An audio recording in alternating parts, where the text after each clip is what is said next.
Move is an organization that aims to help conservative families move to conservative areas of America. Let's dive into this data. According to the U.S. Census Bureau, the 8 fastest growing states by population last year were located in the West or the South. So why are people flocking to these areas, in your opinion? Is it just a tax issue?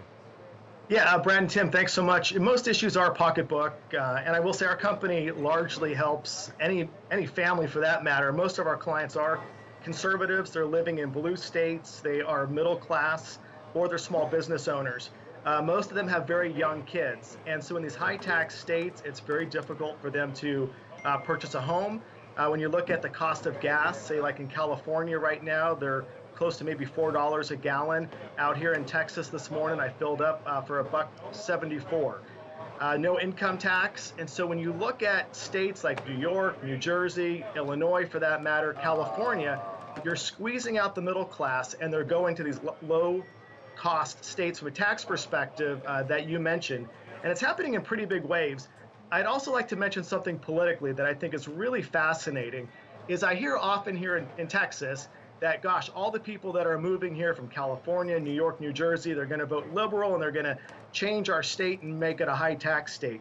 But what's really interesting is exit polling that was done here in the 2018 Senate race between Ted Cruz and Beto showed that the majority of those that have moved here to Texas are Republicans and are voting Republicans. So interestingly, theory shows that those that moved here actually saved that tight race here for Ted Cruz in Texas. I can't speak to the other states. It is because none of us honestly would have thought that. You have major corporations that are moving out of other states here to Texas. For example, number 6 Fortune 500 company, pharmaceutical, leaving San Francisco here to Irving area. Toyota moved their North American headquarters out of Southern California here to Plano. So it is a continuation of not only corporations, but also of families. And I think they both want the same thing. They want a low-cost environment where they can thrive as a business or as a family. Paul, one change that happened in a lot of high-tax states had to do with the new tax law that was signed last year but went into effect, signed in 2018 and is going into effect in 2019 and 2018 too, is the idea of state and local tax deductions being limited.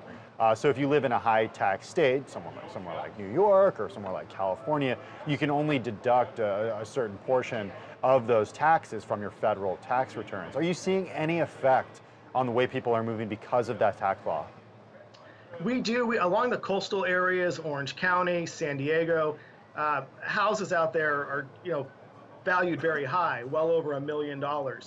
So you have an interesting sort of dynamic happening in California, whereas on average you need about $160,000 a year family salary to be able just to afford an entry-level home in California.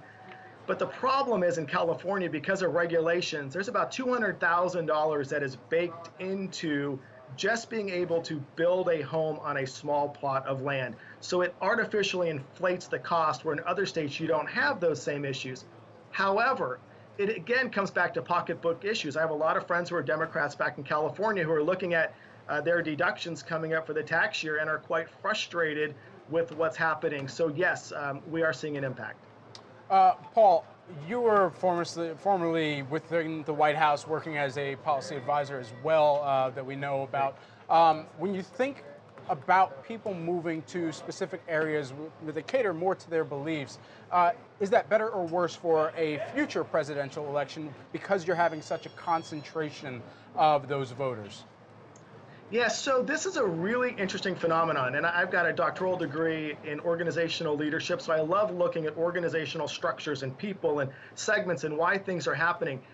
Interestingly, our business didn't create the demand. The demand has already been there. It's been happening for quite some time across this country, where you look at the large cities, almost every major metropolitan city in America, even in Texas, with the exception of Fort Worth, is more Democrat controlled. Once you get out into the urban areas, it tends to be much more red.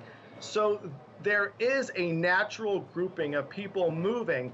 But again, what we're seeing is 3 core factors. They're moving for really good schools, low crime, and good paying jobs.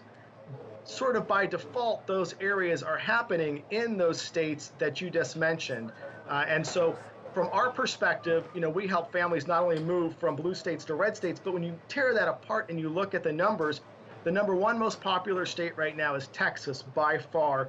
Number 2 and 3, Idaho and Tennessee. But you have Florida in the mix. You have, interestingly, Wyoming, which had lost population last year, because it really does come down to the pocketbook issues. And then very quickly, just want to turn back the clock here. Something you've said previously, my children who were taught at home and in church and at school that honesty and integrity do matter have witnessed the President of the United States shamelessly lie to the American people. Those comments were about Bill Clinton at the time. Bring it current in this day and age. Where do you stand right now as we are 2 years now into the Trump administration? So, interestingly, I'm a conservative registered Republican, been in law enforcement, military most of my life, and I worked both in the Clinton and the Bush White House. I'm saddened today by what I see in our country on a policy perspective. Just 10, 15 years ago, we all agreed on a welfare to work program. We agreed on getting 100,000 more cops on our street. We agreed on border security. Everything's extremely polarized today. I think that's a detriment to our nation. And so it always comes back to one common denominator, and that is what kind of country do we want to see our children raised in? And I think, by the nature of the work that we do, the topics that we talked about, families are voting with their pocketbook. They're voting to move to areas to where they feel that their children can succeed.